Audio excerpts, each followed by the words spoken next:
9 men running toward families, priests, their old lives.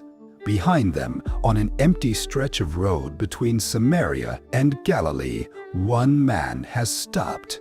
His skin is clean, his hands are whole, and he's turning around, walking away from everything he wanted, back toward the person who gave it to him. When was the last time you went back? Not a text, not away from across the room. Actually went back to someone who pulled you through your worst season. A doctor, a teacher, a friend who answered the phone at 2 in the morning and told them what they did for you, face to face, with your own voice. Most of us don't. We mean to. We tell ourselves we will. But the crisis fades, life accelerates, and standing in front of someone who saw us at our lowest starts to feel harder than the crisis itself. So we keep moving forward, and we never go back. Before we get there, there's a story about 10 men healed of a disease that had taken everything from them. Their skin, their families, their names. All 10 received the same miracle on the same day. 9 kept running. 1 turned around. And what happened next reveals something about gratitude that most people spend their whole lives avoiding. In the 1st century, leprosy wasn't a diagnosis. It was a death sentence you survived. The disease systematically destroyed tissue, cartilage, and nerve endings. Fingers curled inward, faces collapsed, sensation vanished entirely from hands and feet. You couldn't feel fire against your skin or know if you'd stepped on a nail. But the physical devastation was only half the cruelty. The religious system handled the rest. Leviticus outlined the protocol with brutal precision. A priest examined the skin, looked for spreading white patches and pale hair within lesions. Then came a single word that erased everything. Unclean. Not sick, not injured, unclean. That word didn't describe a condition. It deleted a person. What followed was ritualized exile. You tore your clothes, let your hair fall wild, covered your lower face like someone in mourning, because you were mourning yourself while still breathing. And whenever another human being approached, you had to announce your own contamination out loud. Unclean, unclean. Your voice, the thing that should connect you to the world, became the barrier that kept everyone away. The isolation was total. No home. No synagogue, no marketplace, no family meals. Your wife couldn't touch you. Your children learned to recognize you only from across empty fields. A voice calling from a distance, never a hand on their shoulder. Neighbors who once shared bread with you now crossed the road when they saw you coming. You existed as a living ghost. The only path back to humanity demanded absolute proof of healing, a priest's thorough examination, a declaration that the disease was completely gone, then an elaborate restoration ritual. 2 birds, cedar wood, scarlet yarn, hyssop. One bird sacrificed, its blood sprinkled over the healed person. Ritual washing, complete shaving of every hair on the body. 7 more days isolated outside the camp. Only after all of this could you be declared clean. Luke places this encounter on the border between Samaria and Galilee, a contested strip where 2 peoples who despised each other existed in tense proximity. Jews and Samaritans had been enemies since the kingdom fractured generations earlier, sharing nothing, not roads, not wells, not temples, not bread. But leprosy dissolved those ancient divisions. When your body is disintegrating and your own family has shut you out, the man decaying beside you stops being your enemy and becomes your survival. Shared suffering erases boundaries that centuries of hatred couldn't touch. 10 lepers, Jews, and at least 1 Samaritan lived together in that border region, bound by something more powerful than ethnic hatred, the shared weight of their devastation. In their exile, they'd built something beyond friendship, a raw survival unit. They huddled for warmth on cold nights, pooled whatever scraps they could beg, and witnessed each other's bodies deteriorate season after season. They knew whose hands had stopped working, who wept alone in darkness. Their daily rhythm was brutal and unchanging.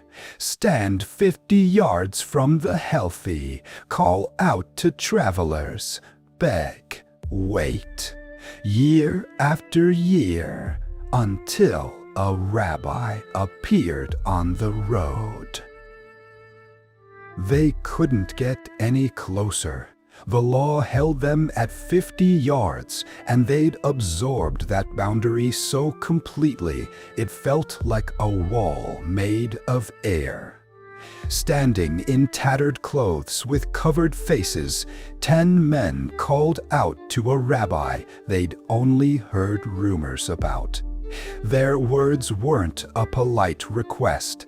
They were raw, desperate, stripped of any remaining dignity, the sound of people who had exhausted every other option. Jesus didn't walk toward them or touch them or declare them healed. Instead, he gave them 5 words that made no immediate sense. Go show yourselves to the priests. That command was backwards. Showing yourself to a priest was the last step in the process, the verification that came after your skin had already cleared. He was asking them to walk toward a future their bodies hadn't caught up with. Every one of them faced the same impossible choice: walk toward the priests with open sores still visible and trust that healing would come somewhere along the way, or stay put and demand proof first. Nothing had changed in their bodies yet. Not a single patch of skin had cleared. All 10 started walking anyway, their feet moving before their skin cleared. That single decision, feet before proof, required something most people spend their entire lives avoiding. The Samaritan walked with them, and this detail cuts deeper than it first appears. His people's temple on Mount Gerizim had been destroyed by a Jewish king over a century earlier. He had no priest waiting at the end of this road, no system designed to inspect, verify, or welcome a Samaritan back into any community. The path that made perfect sense for 9 of them led absolutely nowhere for him. But he walked anyway. 10 men on a dry dirt road, bandaged hands, covered faces, some limping on feet they could barely feel, dust rising with each step, the sun pressing down on exposed skin, each one carrying the same fragile thought: what if this actually works? And underneath it, the terror none of them would voice: what if nothing changes? And then it started. Tingling returned to hands that had been dead for years, skin smoothed where sores had bled for months. Numbness gave way to sensation in feet that hadn't felt the ground in longer than anyone could remember. One man stared at his own fingers and couldn't speak. Another pressed his palm against his face and felt a jawline he'd forgotten existed. The air shifted. Someone laughed. Someone else was crying. Something none of them had dared to hope for was actually happening. Then all of them were running, on legs that worked, on feet they could feel, toward the lives they'd been mourning. 9 surged forward, legs pounding the earth, hands reaching toward everything that had been taken. Mothers who hadn't held their faces in years. Wives who'd stopped coming to the boundary. Children who'd grown up learning to love a voice across a field instead of a father at the table. The priests would examine them, declare them clean, update the records, give them back their names. Everything they'd lost was suddenly within reach. Who wouldn't run? Here's what makes this story so uncomfortable. The 9 weren't breaking any rules. Jesus himself told them to go show themselves to the priests, and that's exactly what they were doing. Go get verified clean. Re-enter the community. Take your seat at the table again. They were obedient men, running toward the exact future he'd pointed them to. They were running toward years of separation closing in an instant. Mothers who'd mourned them while they were still alive. Wives who'd stopped waiting. Children who'd grown up knowing their father only as a distant voice. The priests would change the records. They'd get their names back. Who wouldn't run? But somewhere in that running, something shifted. The miracle became a bridge, a means of crossing back to normal. Healing turned into a transaction, received, processed, spent. Like finding a letter that saved your life and throwing away the envelope without checking who sent it. The gift separated from the giver in the time it took to break into a sprint. The Samaritan felt the same warmth flooding through his body. The same raw, impossible sensation of nerve endings waking after years of silence. His fingers were straightening. His face was smoothing under his own trembling hands. But underneath the relief, something else was forming. A question the other 9 either couldn't hear or were running too fast to answer. Where do I go now? The 9 had their path, clear and certain. Jewish priests in Jerusalem to verify their healing, a system built over centuries to receive them, families waiting at the doorstep. But the Samaritan's temple on Mount Gerizim had been rubble for over a century, destroyed by a Jewish king. No priest in Jerusalem would ever inspect a Samaritan skin. He was healed, completely, undeniably healed. but there was nowhere to take it. Two roads stretched from where he stood.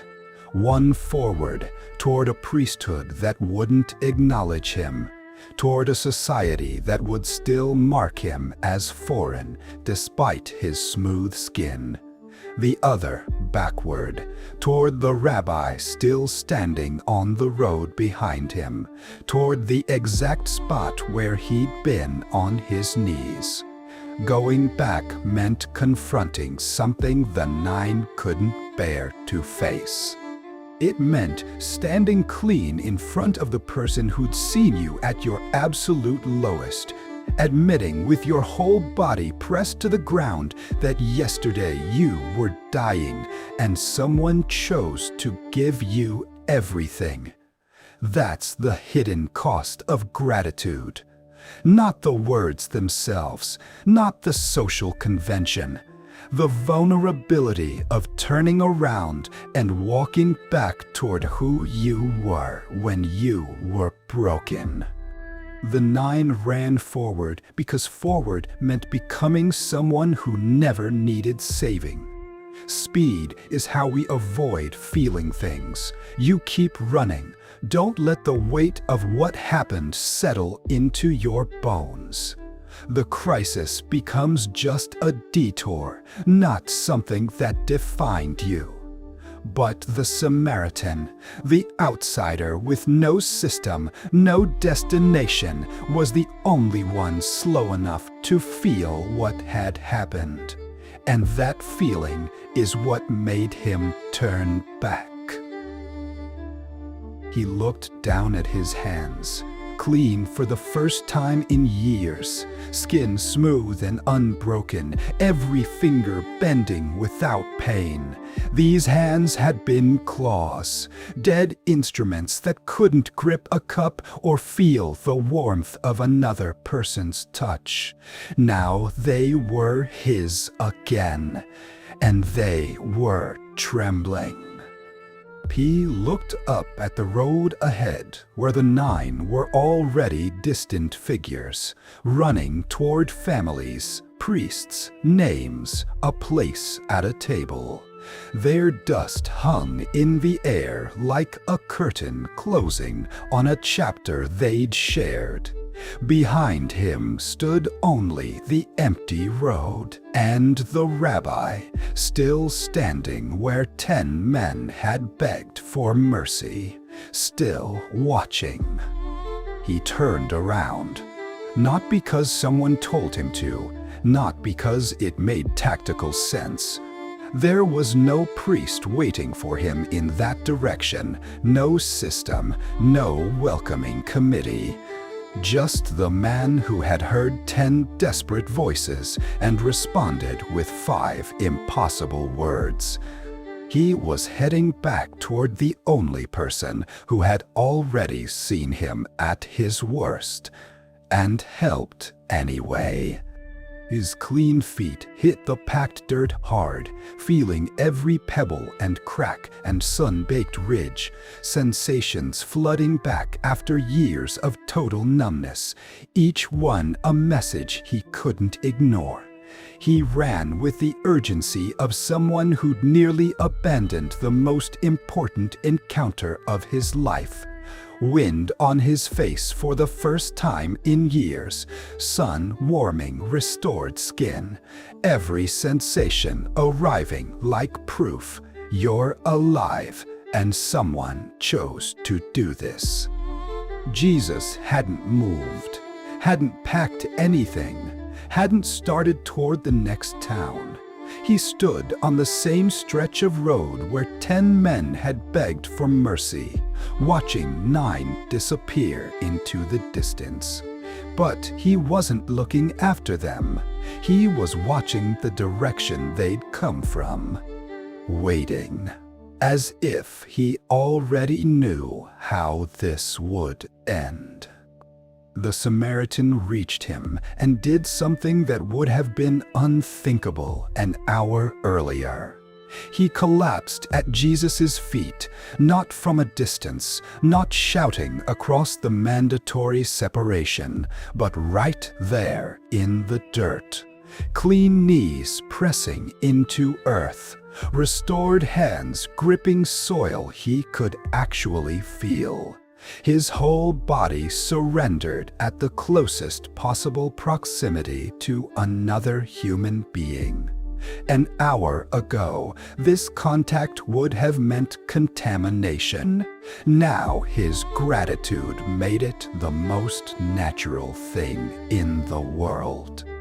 His voice shattered the silence of the empty road, a shout of praise to God with the same desperate volume he'd spent years using to scream unclean at anyone who came near. The sound that had kept the entire world at arm's length now carried something else entirely. The instrument of his isolation had become the instrument of his connection. A Samaritan prostrate at a Jewish rabbi's feet in a border region where that image alone would have sparked outrage. Disease had dissolved the wall between them years ago, and healing could have rebuilt it. But this raw, unplanned gratitude refused to let that happen. It crossed every boundary, ethnic, religious, social, as if none of them had ever mattered. Then Jesus spoke, and his words weren't gentle. He fired 3 questions into the empty road. Were not 10 cleansed? Where are the other 9? Was no one found to return and give praise except this foreigner? The silence that followed held only one man's breathing and the weight of 9 absences. Jesus didn't soften it. He named that absence publicly, deliberately, as if those 9 missing men were a wound in the air itself. This wasn't anger. It was grief. The quiet, shattering kind that settles in when you've given someone their entire life back and watched them disappear. The kind that doesn't raise its voice, just asks questions it already knows won't be answered. Luke leaves those questions suspended across 2,000 years, never resolving them, because the question was never just about 9 men on a dusty road.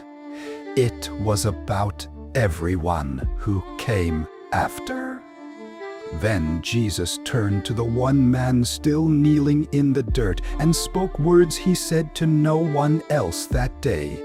"Rise, go your way, your faith has made you well."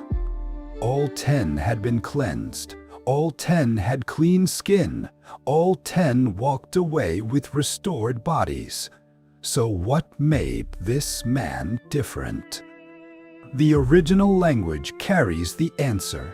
Luke used one word for the 9, katharizo, a medical and ritual term meaning cleansed, skin restored, disease removed. But for the Samaritan, he chose something entirely different, sozo, saved. The same word for salvation that threads through his entire gospel, reserved for rescue at the deepest level. The 9 received their bodies back. The Samaritan received his life back. Healing addressed what was broken on the surface, but the act of turning around, running back alone, falling at someone's feet, pressing your restored face into the dust where you once lay dying, that completed what clean skin alone could never finish. The 9 were cured. The Samaritan was made whole. And the difference was gratitude, not as courtesy, but as the final act of healing itself. Without that return, the miracle stays incomplete. The body is restored, but the person inside remains untouched. You walk away whole on the outside and fractured within. It's easy to beg when you're desperate. Desperation strips away every pretense. But returning to that same vulnerable posture once you can stand again, once your skin is clean and nothing stops you from running into a new life, that demands something desperation never asked for. The 9 couldn't do it. Only the outsider could. In 2003, psychologist Robert Emmons at UC Davis ran a 10-week experiment. One group wrote down 5 things they were grateful for each week. Another group recorded 5 irritations. A third tracked neutral events. After 10 weeks, the gratitude group wasn't just happier. They exercised more, slept better, reported fewer physical symptoms, and became significantly more willing to help other people with their problems. The practice didn't just shift their mood, it fundamentally changed their behavior. Gratitude rewired how they moved through the world. Not because they decided to be nicer, but because the simple act of acknowledging what they'd received opened something in them that had been closed. The act of recognizing a gift changed the person holding it. But here's what Emmons also discovered, and it mirrors this story exactly. Most people believe in gratitude. They'll tell you it matters. Yet when it comes to actually voicing it, something locks up. Knowing you should be grateful and being willing to say it to someone's face are entirely different things. Looking someone in the eye and telling them, "I wouldn't be here without you," requires admitting something most people resist. That you lacked something you couldn't obtain alone. That someone else's decision to show up is the reason you're standing here. That kind of honesty doesn't feel like strength. It feels like exposure. Brené Brown's research on vulnerability reveals the same pattern from another angle. The people who struggle most with gratitude aren't the selfish ones. They're the ones who interpret needing help as personal failure. They survive the crisis, then immediately reconstruct an image of complete self-sufficiency. Someone untouched by need, someone who made it on their own. The crisis becomes an exception they'd rather forget. The 9 lepers fit this pattern exactly. The moment their skin healed, they bolted back toward their former identities. The strong versions, the independent versions, the versions that never knelt desperate on a roadside begging a stranger for mercy. Returning to Jesus meant confronting that moment of deepest vulnerability. And the healed self couldn't bear to witness the broken one. You see this everywhere. The cancer survivor who stops visiting her oncologist, not from neglect, but because that hospital holds every memory of baldness and terror.